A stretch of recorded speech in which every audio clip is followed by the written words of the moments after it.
very first trays of fodder were grown in these trays. And as you can see, they've got a mesh bottom, but the holes are rather large. And I was concerned that the barley would go right through it because we were growing barley, oats, and black oil sunflower seeds. So I put landscaping mesh down in the tray, and I put the seeds on the mesh, and I started watering them. And of course the water would go through and trickle down just like I wanted to from tray to tray.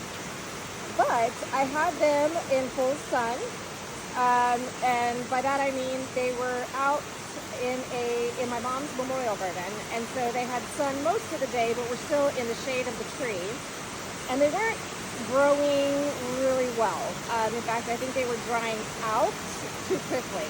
So I moved them and I put it under our carport where I could monitor them a little better and I could water them a little more because it's close proximity to the house and not out past the pastures. And they seemed to grow better, and we were able to feed some sprouted fodder, but not really tall or super great. So the second week, I switched to these trays, and these trays have holes drilled in the bottom. And you can find these at Walmart or Amazon. They're the medium-sized stackable trays. The first week, I actually stacked them because they had their handles flip over, and I stacked them, and I was watering the top one and just letting the water trickle down, which several people do and have great success with.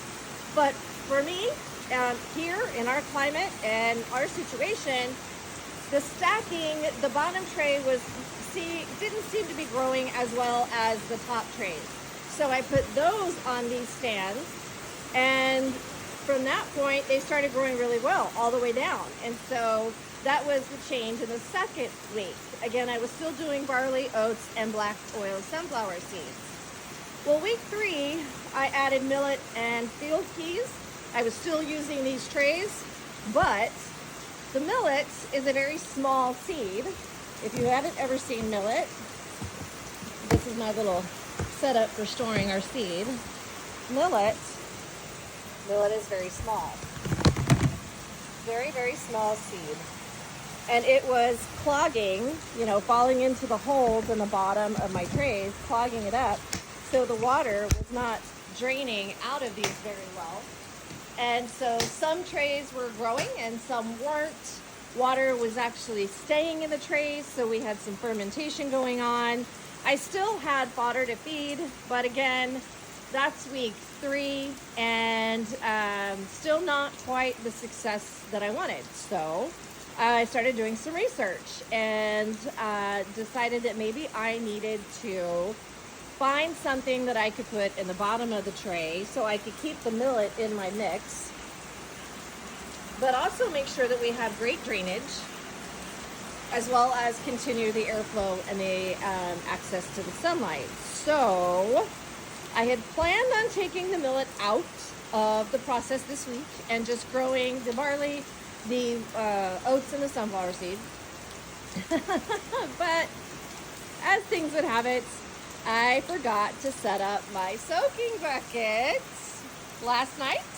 So when I came out here today, I did not have seeds that were soaked yet, but I did have seeds in my blue fermenting seed bucket. So I had to make a quick change. So I put my fermented seeds that had only been soaking overnight anyway into the trays, and it has millet. They're in there. They're very tiny, but you can see them right there. So I still have my oats, my barley, my field peas, my millet. But I did something different when I ran into this little snafu of my own making. I was doing 8 trays. So I decided this time I'm going to do 10. So I've got 2 extra trays in here, and I went and drilled holes in them this morning, and I brought them out. And when I was doing 8 trays, I was getting, with what I'm mixing as part of my recipe for this, I ended up with 4 cups of seed in the tray, and I had a nice seed bed, but I started to think that it was maybe just a little too thick. I was getting a root mat, but not as tight as I would like, not as solid as I would like.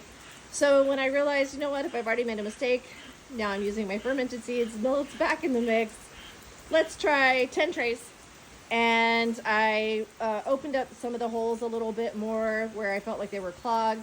and I ended up with 3 cups in each tray. And I think I'm actually gonna like this because it is exactly the depth I would like. I don't know if you can see right here, but you can actually see the bottom where you couldn't before, that white right there, the tray. So I think that, you know, happy circumstance, joy in the mess. Going to 10 trays allowed me to change the level of the seed bed. So now it's a thinner level. I think the root mat will do better. I am gonna be adding next week, so this is week 5 that I'm starting on. I'm starting it today. I will feed it next Sunday. I'm gonna add the food grade what's it called? Polypropylene? Yeah, food grade polypropylene mesh to the bottom of it, and that'll be a change we're making next week. So I'm sharing, hoping that, one, you guys know I'm not an expert. I'm just doing what works for us here. I'm sharing the journey, I'm sharing the process. Anytime we run into a stumbling block, we try something new, constantly looking for what works best for us. So I'm hoping that it will do the same for someone else in the process. I hope you guys enjoy the information. If you do, give it a like, give us a follow, subscribe to our channel on YouTube. You know, we're just storing seeds, fermenting seeds, foddering seeds, making the best of what we got as we've got it.